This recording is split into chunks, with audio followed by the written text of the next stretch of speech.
Hey, welcome back, comic fans. It's Mr. Q Comics, back with another haul video. Today I've got a stack of books that's from multiple locations, a few totally new shops to me that I was able to hit up on a few different business trips in different spots, a couple of books from my local antique shop, and a couple of books I won on Whatnot through one of my local shops. So before we dive into the books, guys, if you're a fan of haul videos, please do me a favor, go down below, hit the like button, hit subscribe, and leave me some comments. Let me know what you think about these pickups.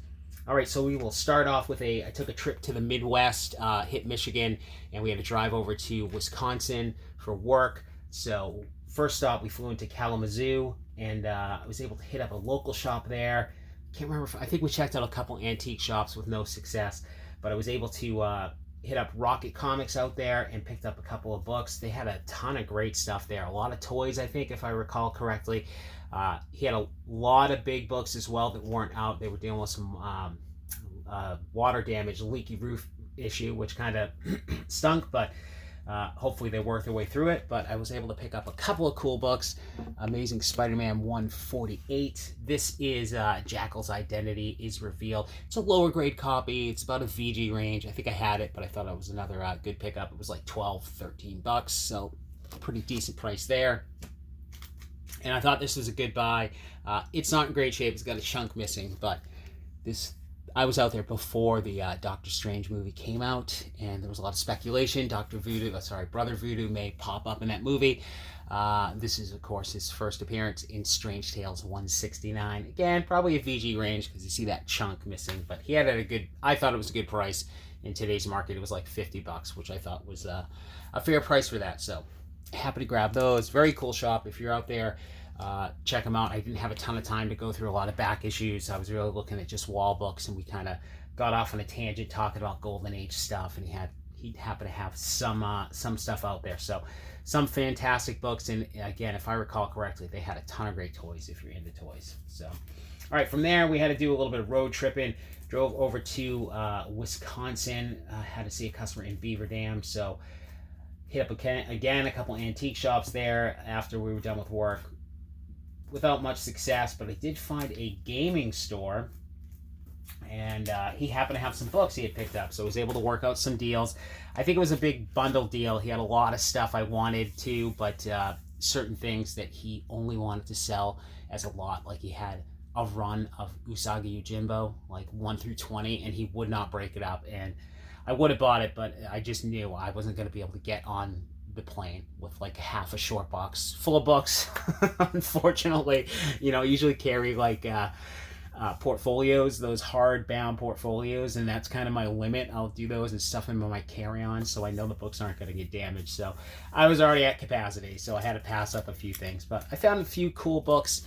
We got some West Coast Avengers number 56. This is a newsstand copy. This, of course, this book got hot with the Loki series. It's still up there, a $15 book, something like that. You got Scarlet Witch, the Dark Scarlet Witch on the cover. I think this might be the first issue where she becomes the Dark Scarlet Witch. We also got 61, also in a newsstand. This again was hot during Loki. I think Loki, maybe I'm getting it wrong. Maybe it's WandaVision when it got hot, with Scarlet Witch being revealed as a Nexus being in the first cameo of the Timekeepers. And then we got 62, which is the first full Timekeepers. Again, newsstand copy. I think these were all probably in the VF range. Maybe 56 is a little bit better, but I think it worked out to like $5 a piece. I can't really remember. Again, it was all bundled up together, but okay pickups there. This was just, again, my 80s nostalgia. I had to have this. It's not the best shape, but Adventures of Kool-Aid Man. If you grew up in the 80s, I mean, Kool-Aid is like synonymous with the 80s. I mean, we lived off this stuff playing in the summertime, so, I was absolutely going to pick this up. The Kool-Aid Man bursting through the wall. Looks like he's bursting through the wall of his spaceship here. So, awesome stuff. I loved these commercials as a kid. All you kids of the 80s will remember this stuff. So I had to have it. Not in great shape, VG range, but again, I think it was like $5. So that was absolutely coming home for the personal collection. Another copy of Machine Man number 7. This is the first appearance of the Power Broker. I'm pretty sure I've shown this off fairly recently, past 4 or 5 videos, I was able to pick up another copy. I think it's a good chance she'll pop back up again. So I think it's a good time to buy one. I think it was $8. This is a pretty nice shape, VF range. I'm drawing a blank. Sharon Carter from, oh my God, I'm starting to get all the shows mixed up. Falcon and the Winter Soldier. So they kind of left her storyline unfinished. So I'm sure at some point she's popping up another one of these shows, and I'm sure this book will take a nice, who knows, a little bit of a spike. But for whatever it was, $7, $8, I thought it was a good buy. I think at the time when Falcon Winter Soldier was out, that was like a $40, $50 book. So, all right, another couple of good pickups. These are probably the best books of the haul from this shop. Copy of Marvel Premiere number 47. So first appearance of Scott Lang as Ant-Man. You've got the first appearance of Cassie Lang, also Darren Cross. Obviously a lot of spec with Young Avengers and some of these newer heroes. So great book to pick up. This seems, I'll call it, affordable in today's market compared to some of the other keys that are out there. This is a probably VF copy. I was able to pick it up for about $40, I think. So, I don't know much about Cassie Lang. I know she goes on to be Stature, I think part of the Young Avengers. There's another key in one of the modern Ant-Man runs where she becomes a villain as well. So, potential good spec book there. Got a copy of 48. Which is, of course, second appearance of Scott Lang as Ant-Man and second appearance of Cassie Lang. This one, probably closer to mid-grade. I think it was like $7, $8. All right, this was honestly the one I was the most excited to find. It did pay a little more than I would hope to find this for. I don't think I'd ever come across it. It's Sensational She-Hulk, number 52. Obviously, She-Hulk's coming out on Disney Plus, so a lot of these books are hot. I just have always wanted this. It's a phenomenal Adam Hughes cover. I think it was like $20. It's probably VF near mid range. That's probably right about what it's worth. That's probably retail price, but still, I've always wanted this cover. I finally came across it, so I had to scoop it up. Awesome Adam Hughes artwork to go in my Adam Hughes collection. Definitely my favorite book, I think, from this pickup. All right, and I think I might have showed this off one of the past 2 videos as well. This guy had a set of Sunfire and Big Hero 6.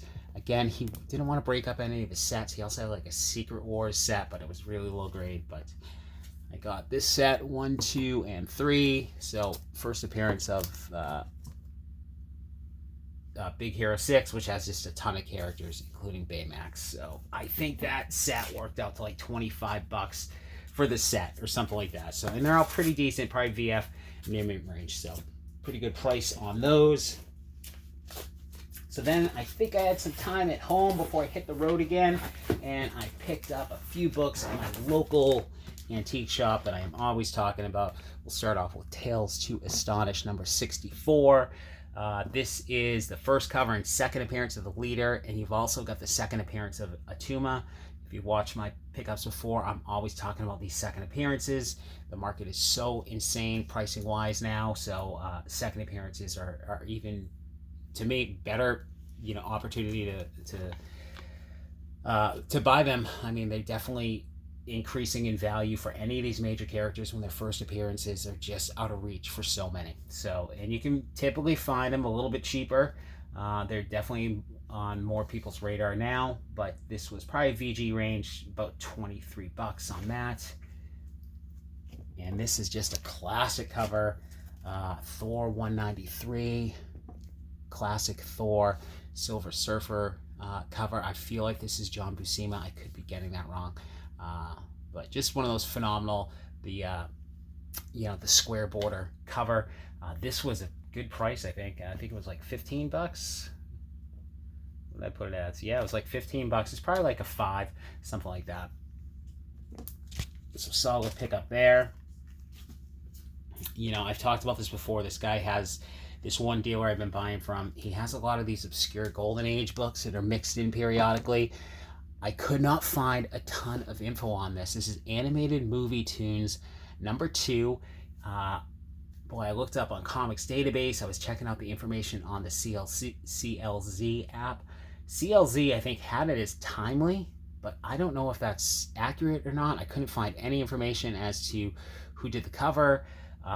It's from 1946. I think I saw a copy of issue number 1 in like the 7 range, listed for like, I don't know, $700-800 on eBay. So I don't know a ton about this series, but it's in pretty solid shape. And I've just been on this kick of picking up kind of these obscure Golden Age books that I found. So I really don't know how I did price-wise. I paid $68 for this, and it is in the VG range. But I figured, hey, you know, number 2 issue of this series, a Golden Age book from the 40s. You know, I was all over that. I thought that was a really neat pickup. Another Golden Age book. I see this series, see a ton of this series. I don't think they go for a ton. I'm sure the earlier issues do. Big Shot number 85. I just thought it was you know, funny cover, you know, Golden Age kind of racial stereotype cover there. This was $19, probably VG range. These are from Columbia Comic Corporation. This one's from 1948. Don't know who did the cover. I'm not sure if it's Tony Trent or not. See his name there. I think that's the interior artwork. Cool stuff there. All right, then I was on the road again. Can't remember where I was going, but I was driving, and I hit up another shop on the way, and didn't have much, but I found this super low grade copy of Batman number 86, Batman Indian Chief. This is the first appearance of the Batman submarine. Again, super low grade, a lot of chipping on the spine tape. It's probably like fair, good range, low good range, but it was like $65. So I thought that was a decent price for some late Golden Age, early Silver Age Batman. All right, and then let's see, the next stack.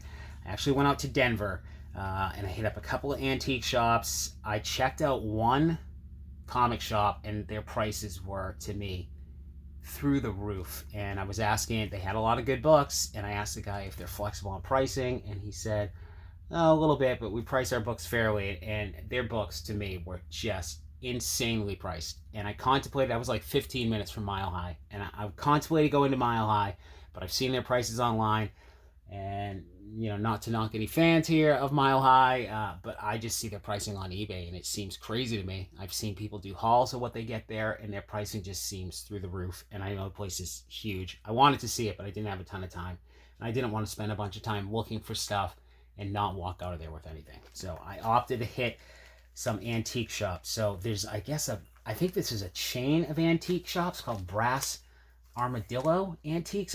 I looked them up. I feel like they're all over the U.S., but this one was huge, right outside of Denver. I was actually back there last week for work as well, but didn't stop in. And there were just so many vendors in there with comics. But again, a lot of it was expensive, but I was able to find a few books. Superman 238. Nothing key about this. I just always thought this was a great Carmen Infantino cover. This one's mid-grade, probably VG fine again. I always see it, you know, $20-25 and never want to pay it. So I found a $10 copy that presented well. So I just think that's a super neat cover. Then this is just one of these just quirky, you know, DC comics. I just love the cover here. Superman's pal, Jimmy Olsen, number 93. You've just got this, you know, mashup of Superman and Batman. I don't even remember what I paid on this. I forgot to mark it down here, but I think it was a few bucks, and I just thought it was a really funny DC cover. Then we had World's Finest 156. I picked it up for the Joker cover, but it's the first appearance of Bizarro Batman as well. Again, nothing great. VG range. Someone colored in the DC up here, but I think this one was like... I think I got this for $20, so it's probably like VG fine range, but don't do a lot of DC, but I do like the quirky stuff, and I pick up, you know, covers that have like the Joker and the Riddler and the Penguin in those kind of classic costumes that I kind of associate with the Batman, the Adam West show, just because I watched a ton of that as a kid when Nickelodeon came out. They played that Batman series on Nick at Night all the time, and I just always, that was like my first exposure to Batman, was that classic Adam West with those just quirky the quirky villains, and I just love that stuff. So happy to find that.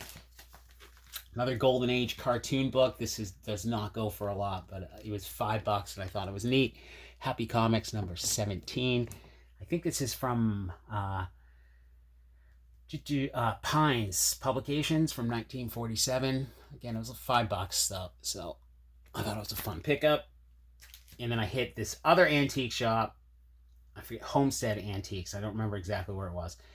And there was one dealer that was in there, and apparently it sold a ton of books. So got there a little late, I guess. I wonder what I missed, but I did find one key book that I was very happy to find affordably. Jungle Action number 6, first appearance of Eric Killmonger. So this is mid-grade, probably fine range. I got this for like $29, which I thought was a good deal. This book, I was interested to see what this book had done in previous years with sales, and I see a 9.6 of this. I don't know if this is right. On GP Analysis, sold for $5,600 this April. And I look back at 2019 sales, and 9.6s were like $500, which is insane to me. I assume this book has just cooled way off because the Black Panther movie is come and gone, and I don't know. I don't see any reason any books tied to Eric Killmonger would continue to go up. But anyways, I was just floored by that. There weren't a ton of 9.6 sales. I couldn't find anything recent for 9.8s. So I was just curious about it. Just goes to show you, man, the comic market. If you guys are tying money up into these things, I just got to say, be very careful. I mean, I'm showing off a ton of books and spending a ton of money on books as well. But in all honesty, I'm flipping a lot of books to buy bigger, key books from 1965 and before, and Golden Age stuff, and that's the stuff I'm kind of keeping aside. And I don't even really consider myself an investor in comics. I'm not going out stocking up on Hulk #1 and Fantastic Four #1. I can't afford anything like that. But just crazy, $5,600 for a 9.6 of this. That is huge money. So, anyways, little side rant there. Last couple books were Whatnot auction wins from my local shop, Casablanca Comics. This was, again, just a cool Golden Age book he put up. Low grade, Lev Gleason Publications, Crime and Punishment number 59.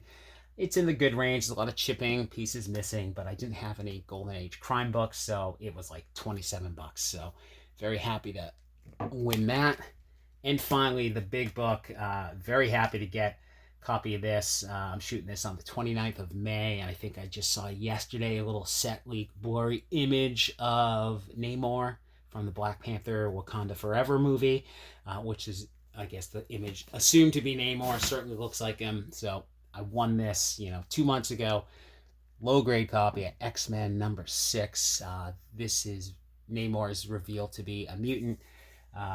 Again, low grade, probably good range. I won this for $195, which was, pretty decent price. Not the greatest deal, but, certainly not a steal. But I would say it's right up there, close, a little under FMV. And I think, again, early X-Men Silver Age book. Happy to pick this up and add it into the collection. I think these Namor books, at least in the short term, will continue to go up. Long term, who the heck knows? But again, I feel pretty happy with a price tag under $200 for a book like this. So that is it for the haul, guys. Again, if you're a fan of comic hauls, do me a favor, hit the like button, hit subscribe, leave me some comments, and I'll talk to you guys soon.